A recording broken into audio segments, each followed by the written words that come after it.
बिल्कुल अनजानेपन का नाम अज्ञान नहीं है और पूरी जानकारी का नाम भी ज्ञान नहीं है।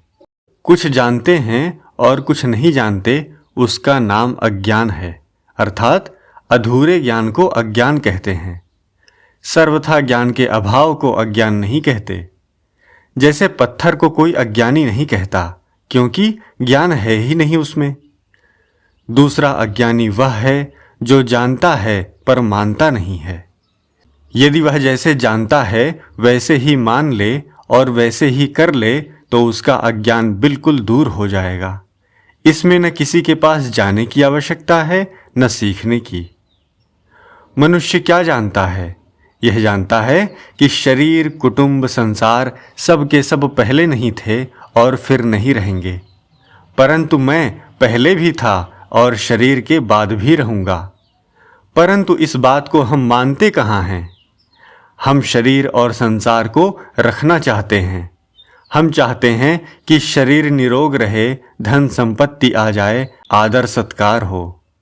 परंतु कौन नहीं जानता कि जिस शरीर और नाम को लेकर हम यह सब चाहते हैं, वह शरीर और नाम पहले भी था, पर वह आज याद ही नहीं है। ऐसे ही यह शरीर और नाम भी याद नहीं रहेगा जिसके लिए दिन रात परिश्रम कर रहे हैं। इसका नाम अज्ञान है। जो कुछ करो दूसरों के लिए करो, संसार के लिए करो। संसार से मेरे को कुछ नहीं मिलेगा, यह पक्का सिद्धांत मान लें, क्योंकि मैं नित्य हूँ और संसार अनित्य है। संसार से मेरे को कुछ मिल सकता है, यह सोचना ही अज्ञान है।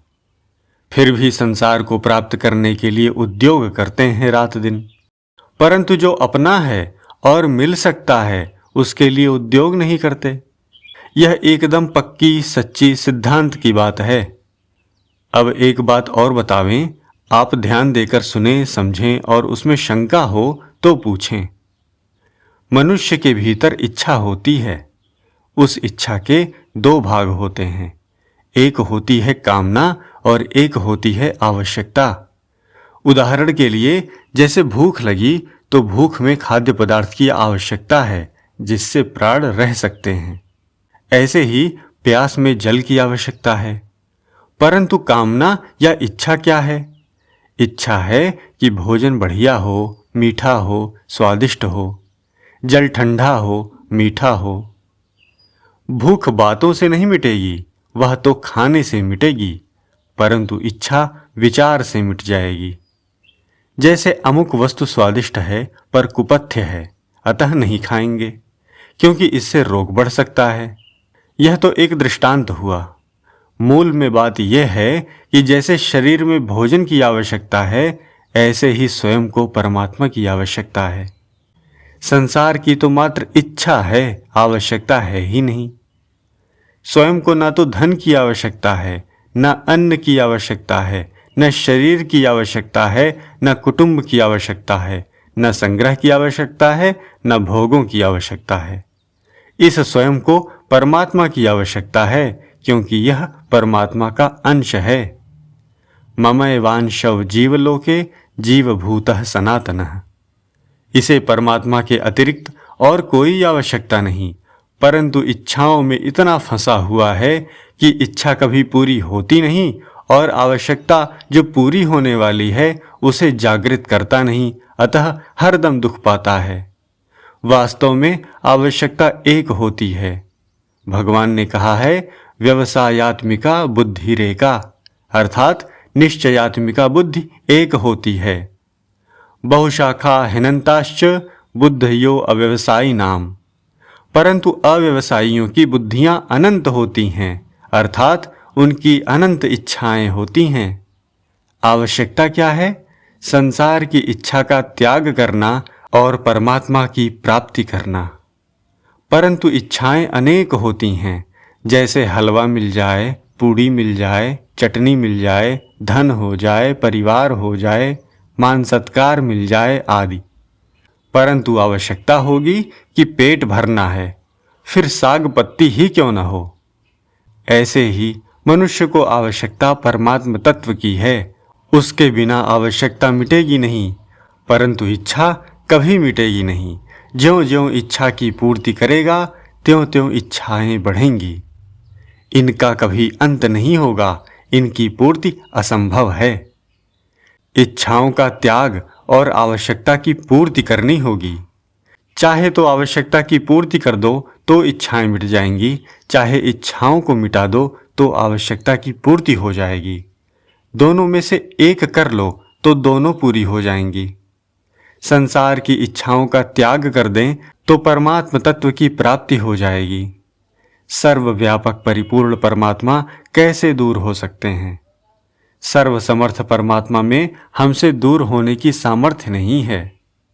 केवल संसार की इच्छा होने के कारण उस सर्वव्यापी परमात्मा की प्राप्ति नहीं हो रही है। यदि इच्छाएं सर्वथा मिट जाएं तो उसकी प्राप्ति तत्काल हो जाए। उसकी प्राप्ति वह परम लाभ है कि जिसके बाद और कोई लाभ हो सकता है यह मानने में भी नहीं आता, और जिसमें स्थित होकर मनुष्य गुरुतर दुख से भी चलायमान नहीं होता। यम लब्ध्वा चा परम लाभम मन्यते नाधिकम ततः यस्मिन् स्थितो न दुखेन गुरुड़ापि विचाल्यते।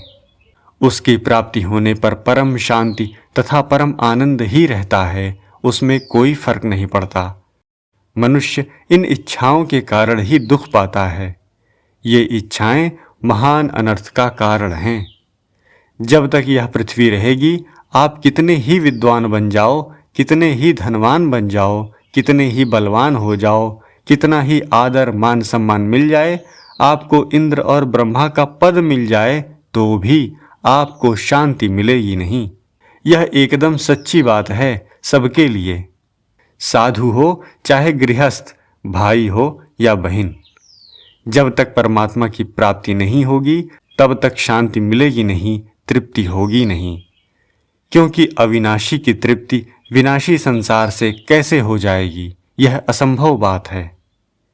यदि आवश्यकता और इच्छा को ठीक ठीक समझकर आवश्यकता की पूर्ति की जाए तो सब काम ठीक हो जाए।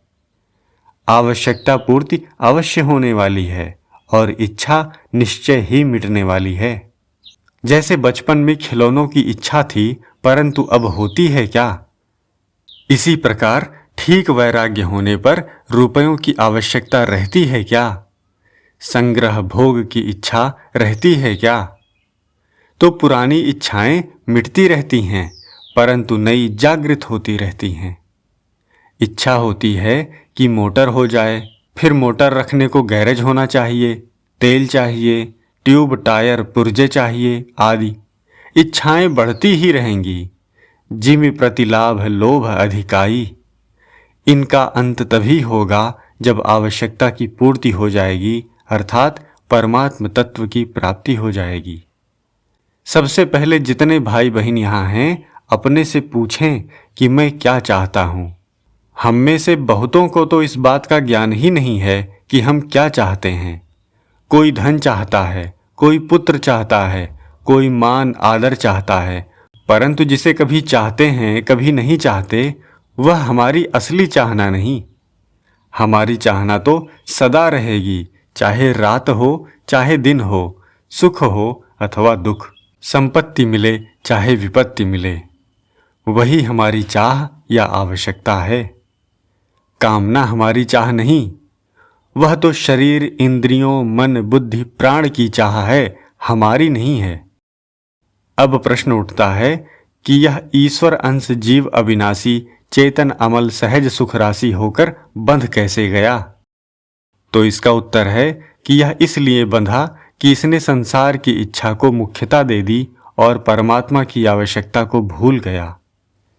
यह बात एकदम पक्की और सच्ची है। हमें बहुत सी बातें पुस्तकों से मिली हैं और इसके सिवाय कभी कभी बातें स्वयं पैदा हो जाती हैं।